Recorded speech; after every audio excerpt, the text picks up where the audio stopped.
Hello friends, आज class 10 से हम टॉपिक डिस्कस कर रहे हैं अर्थमेटिक प्रोग्रेशन। और करके क्या दिखाएंगे, हम सम ऑफ एटम्स का जो फॉर्मूला है उसे डिराइव करना सिखाएंगे। जी हाँ, ये अपने कोर्स में है तो ध्यान से देखिएगा। फॉर्मूला तो हमें पता ही है, Sn = n/2 ब्रैकेट में 2a + n-1d। ये फॉर्मूला तो आपको याद ही होगा, लेकिन ये फॉर्मूला डिराइव कैसे हुआ, आया कैसे, बस आज ये देखते हैं। बहुत आसान डेरिवेशन है, ध्यान से देखते हैं। सबसे पहले एक एपी की सीरीज लिखते हैं। सबसे पहले एपी की सीरीज क्या होती है, a + d, a + 2d, a + 3d, a + 4d, a + 5d, a + 6d, चलती चली जाएगी। और आखिरी शब्द क्या होगा, a + n-1d, जिसको आप nth टर्म भी बोलते हो, लास्ट टर्म। लेकिन हमें तो सम निकालना है, तो let the sum be denoted by s, और सम कर देते हैं सबको। तो देखो कैसे लिखेंगे, a + d plus a + 2d plus a + 3d plus a + 4d, a + 5d dot plus a + n-1d। ठीक है, कोई दिक्कत नहीं। बस जो आपकी एपी की सीरीज है वो भी सम निकाल रहे हैं, तो सम को s लेट लेते हुए उसके बीच में हमने सम लगा दिया, प्लस लगा दिया सम में, और इसको मान लिया इक्वेशन 1। अब ट्रिक क्या है, लॉजिक क्या है, इस सीरीज को उल्टा लिखिए। जी हाँ, ए से नहीं, एन वाले टर्म से लिखिए। जैसे अगर लिखा है 1 + 2 + 3 + 4 + 5, तो मैंने इसको लिख दिया 5 + 4 + 3 + 2 + 1, तो कोई फर्क तो पड़ा नहीं।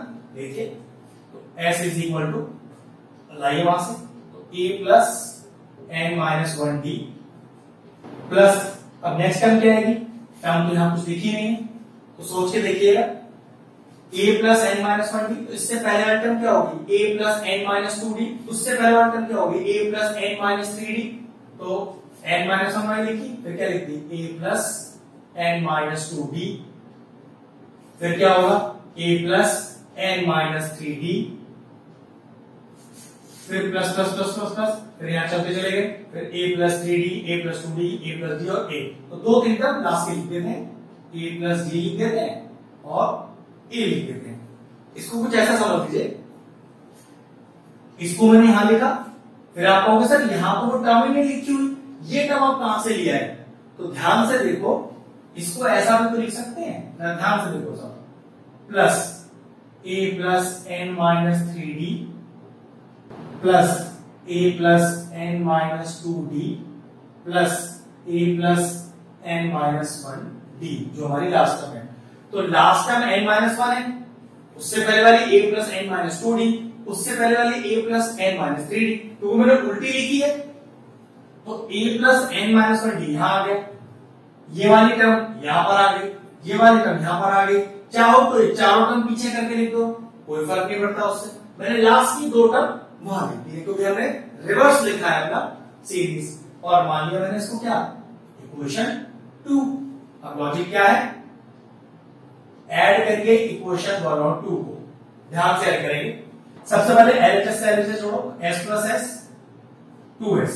अब पहला टर्म के साथ, तो देखो ध्यान से, a + a, ये तो 2a आ जाएगा, plus n-1d as it is, यहां कोई लॉजिक नहीं है, दिक्कत, प्लस अब a + d को इस पूरे ब्रैकेट से, तो देखो ध्यान से, a + a, तो 2a तो यहां आ ही जाएगा।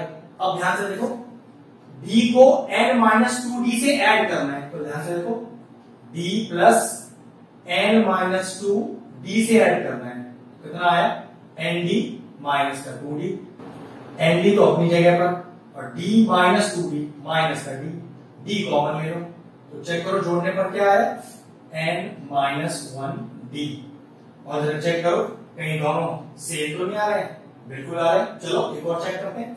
अब तीसरा वाला ब्रैकेट तीसरे वाले ब्रैकेट से जोड़ते हैं, चेक करो इनको जोड़ने से सेम यही तो नहीं आ रहा, फिर से चेक करो, a + a, वो तो 2a ही आएगा। अब 2d को इस n-3d से जोड़ना है, चलो फिर से करते हैं, जोड़ते हैं, तो 2d + n-3d, कितना आ गया, 2d + nd - 3d, तो nd अपनी जगह पर, 2d - 3d माइनस का d, जरा कॉमन लेना d, देखो फिर वही आ गया, n-1 का d, प्लस पहला पहले से जोड़ा, दूसरा टर्म दूसरे से जोड़ा, तीसरे तीसरे, बार बार सेम टर्म आ रहा है, तो इसका मतलब ये हुआ मैं आखिरी टर्म को आखिरी टर्म से जोड़ूंगा तब भी मेरे पास यही आंसर आएगा, क्या 2a plus n minus 1 d, कुछ इस तरह से। ये है इस क्वेश्चन का लॉजिक। अब एक और इंपॉर्टेंट बात लिखा हुआ है 3 plus 3 plus 3 plus 3 plus 3 plus 3 plus dot dot dot n terms तक। मैं आपसे बोलूं भाई इसमें से 3 कॉमन ले लो, ध्यान से समझना। अगर मैं आपसे बोलूं इसमें से 3 कॉमन ले लो, लेकिन यहां पर कहां तक है ये n टाइम्स तक है, तो याद रखना 3 कॉमन नहीं आएगा, 3n कॉमन आएगा। अगर लिखा होता 7 plus 7 plus 7 plus 7 plus 7 up to n terms और 7 कॉमन लेता तो 7n कॉमन आता। ध्यान रखना एक n हमेशा लगेगा। तो उसी तरह से 2a plus 2a plus 2a plus 2a plus 2a plus 2a plus 2a कितने टर्म्स तक जा रहा है, n टर्म्स तक। भाई डॉट डॉट n टर्म्स तक की सीरीज है ना, तो यहां पर जब आप 2a कॉमन लेंगे पूरी सीरीज में से तो क्या आएगा 2an। तो हमें बताया था 7 प्लस 7 प्लस 7 प्लस 7 कॉमन लेके 7 तो 7n। तो ऐसे ही 2a plus 2a plus 2a plus 2a plus 2a n terms तक तो कॉमन लिया 2a, तो 2a कॉमन नहीं आएगा, 2an कॉमन आएगा। उसी तरह से चेक करो n minus 1d n minus 1d n minus 1d n minus 1d और n टर्म्स तक, फिर n माइनस 1d कॉमन ले लिया तो n मल्टीप्लाई होकर आएगा n माइनस 1d। जैसे यहां पर n मल्टीप्लाई हो गया ऐसे यहां पर भी n मल्टीप्लाई हो गया। अब जरा इस वाले n को कॉमन ले लो, तो 2a plus n minus 1d is equal to 2s। इस 2s का 2 नीचे ले जाओ, s is equal to n upon 2, multiply में डिवाइड में चला गया, 2a plus n minus 1d। ये लीजिए फॉर्मूला डिराइव हो गया। इस फॉर्मूले में बहुत सारी चीजें ऐसी हैं जो नई है और 10th क्लास के बच्चों ने इन चीजों को भी पहले पढ़ा नहीं है, तो छोटी छोटी चीजों पर ध्यान दे रहे हैं। जैसे सीरीज को लेफ्ट साइड से राइट साइड में लिखते हैं तो उन्हें ऐड कैसे करते हैं, आखिरी वाले टर्म्स को आप तो हमेशा a plus n minus 1d लिखते हो, तो वो a plus n minus 2d a plus n minus 3d कैसे आया वो वाला टर्म आपको पता होना चाहिए। जोड़ते समय पहले को पहले जोड़ेंगे, दूसरे को दूसरे से, तीसरे को तीसरे से, ऐसे आखिरी को आखिरी से, तो पता चलेगा सारे टर्म एक जैसे आ रहे हैं। फिर कॉमन लेने का तरीका 2a plus 2a plus 2a plus 2a plus n terms तक, तो 2a कॉमन नहीं आएगा, 2a के साथ n कॉमन आएगा। इसी तरह से n minus 1d n minus 1d n minus 1d n minus 1d n terms तक, तो जब आप n माइनस 1d कॉमन लोगे तो n माइनस 1d के साथ n भी कॉमन आएगा। यहां से n बाहर ले लिया, 2 नीचे आ गया, हमारा फॉर्मूला डिराइव होगा। बस इतना था डेरिवेशन। प्रॉपर प्रैक्टिस कीजिए, अच्छे समझ में आ जाएगा। वीडियो फिनिश करते हैं।